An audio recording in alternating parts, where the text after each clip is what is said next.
Halo semuanya, nama aku Ian. Halo, gue Rian. Halo semuanya, nama gue Fitri. Halo, nama saya Yudis. Kelompok 3 Slebel. Malu banget. Satu, dua, tiga. Halo semuanya, kita dari kelompok 3. Nah, saat ini kita akan mewawancarai salah satu sekretariat dari Komisi 11 DPR RI dengan Mas Putra, Sekretariat Komisi 11 DPR RI. Jabatan saya adalah penelaah teknis kebijakan. Ya. Ya, jadi dalam video ini kita akan membahas tentang Sumpah Pemuda, beberapa hal terkait Sumpah Pemuda yang akan dijawab oleh Mas Putra. Oke. Apa yang Mas Putra ketahui tentang Sumpah Pemuda? Sumpah Pemuda adalah salah satu kesepakatan pemuda-pemuda Republik Indonesia pada saat itu tanggal 28 Oktober tahun 1928. Pemuda Indonesia itu sepakat bahwasannya dengan adanya Sumpah Pemuda ini diharapkan semangat kemerdekaan, semangat persatuan dapat terbentuk. Dan oleh sebab itu maka muncullah Persatuan Pemuda-Pemuda yang notabene tidak hanya pemuda yang ada di tanah Jawa saja, tetapi ada juga yang dari lintas suku, agama, ras, dan yang berbagai latar belakang ini tergabung dalam satu ikatan tadi. Terbentuklah tiga sumpah kalau nggak salah, tiga sumpah, yaitu yang salah satu bunyinya adalah kami adalah putra dan putri Indonesia mengaku berbangsa yang satu, bangsa Indonesia. Itu menunjukkan bahwasannya kita ini benar-benar satu bangsa loh, kita satu istilahnya satu kekayaan loh, walaupun kita ada latar belakang yang berbeda. Dua, kami putra dan putri Indonesia mengaku bertanah air yang satu, yaitu tanah air Indonesia.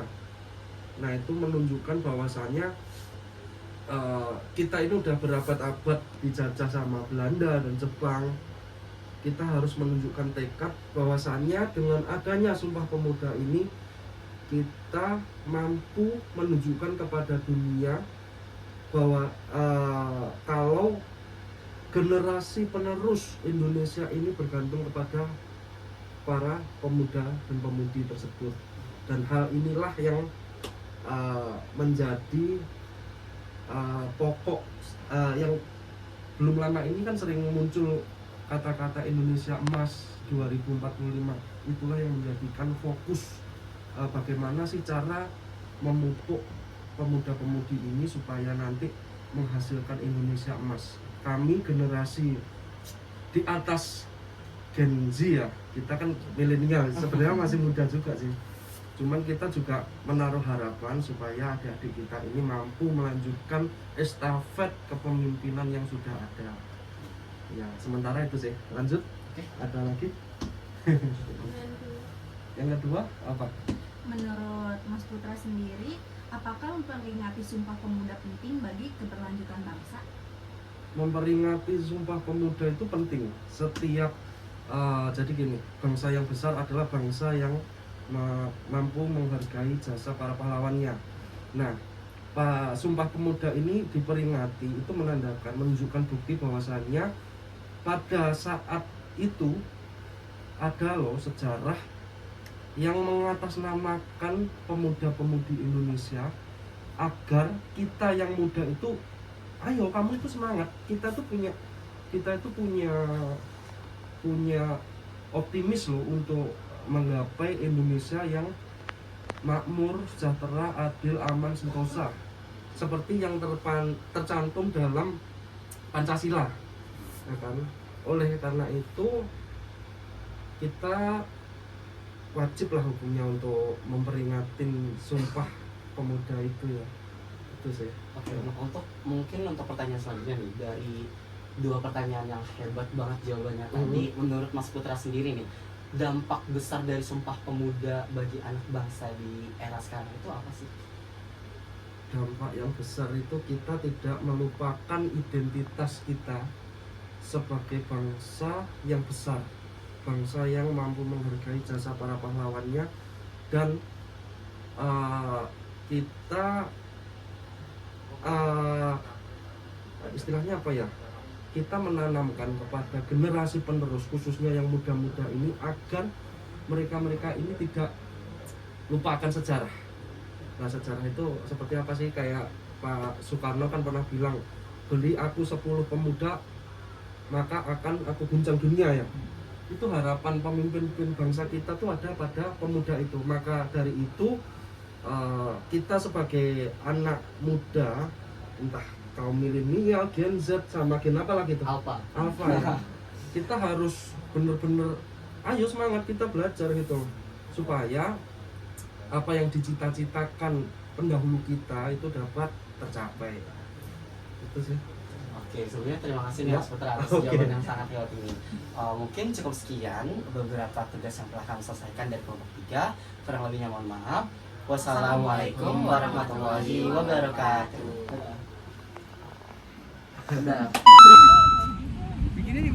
Halo teman-teman, jadi hari ini kita bakal wawancarain narasumber kedua kita. Stay tune. Wow. Halo teman-teman, kembali lagi bersama kita Kelompok 3.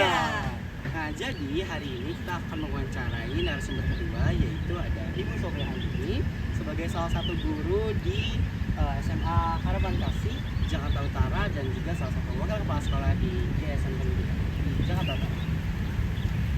Selamat siang.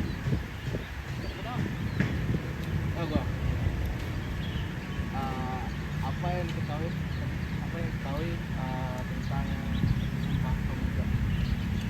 Sumpah Pemuda itu kan ikrar ya, ikrar dari kumpulan para pemuda Indonesia, khususnya saat masih dijajah sama Belanda, masih ada di Bidang Tempera, adanya ideologi yang sangat mendesak rakyat Indonesia pada saat itu, dan di mana pertemuan semua pemuda bersatu, berkumpul dari Sabang sampai Merauke dengan berbagai latar, dengan berbagai perbedaan suku, agama, bahasa, dan lain-lainnya.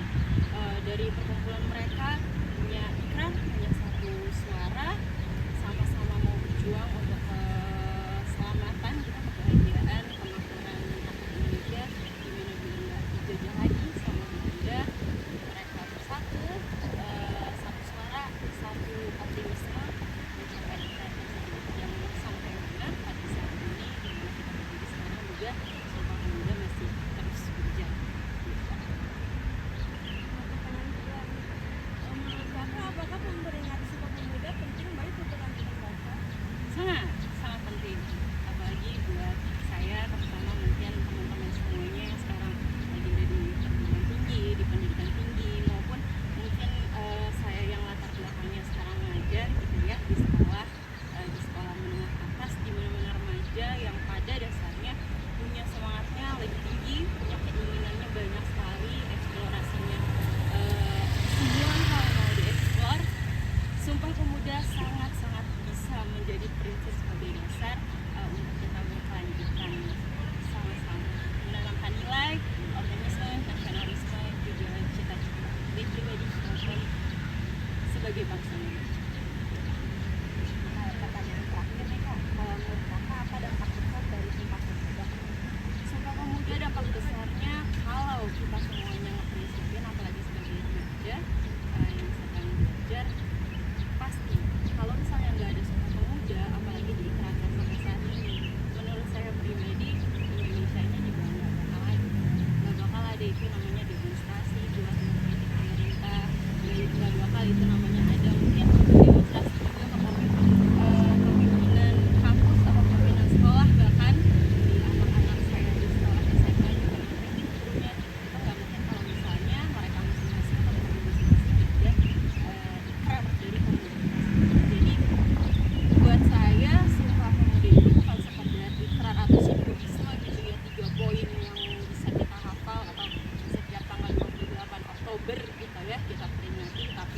buat kita tanemin juga ke diri kita. Kitanya banyak cita-cita, kitanya banyak keinginan, kitanya pengen jadi orang tinggi gitu ya, jadi orang lah walaupun entah berbagai latar belakang ekonomi, baik ekonomi bawah, ekonomi tengah maupun ekonomi atas.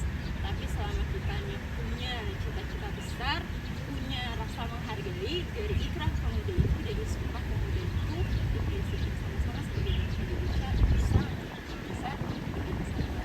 Kalau nggak ada negara ini bakal Oke, nah teman-teman, kita sudah menyelesaikan tugas kedua dan sumber kedua kita tentang Sumpah Pemuda di era sekarang. Nah, terima kasih untuk waktu dan perhatiannya. Kami ucapkan terima kasih. Wassalamualaikum warahmatullahi wabarakatuh.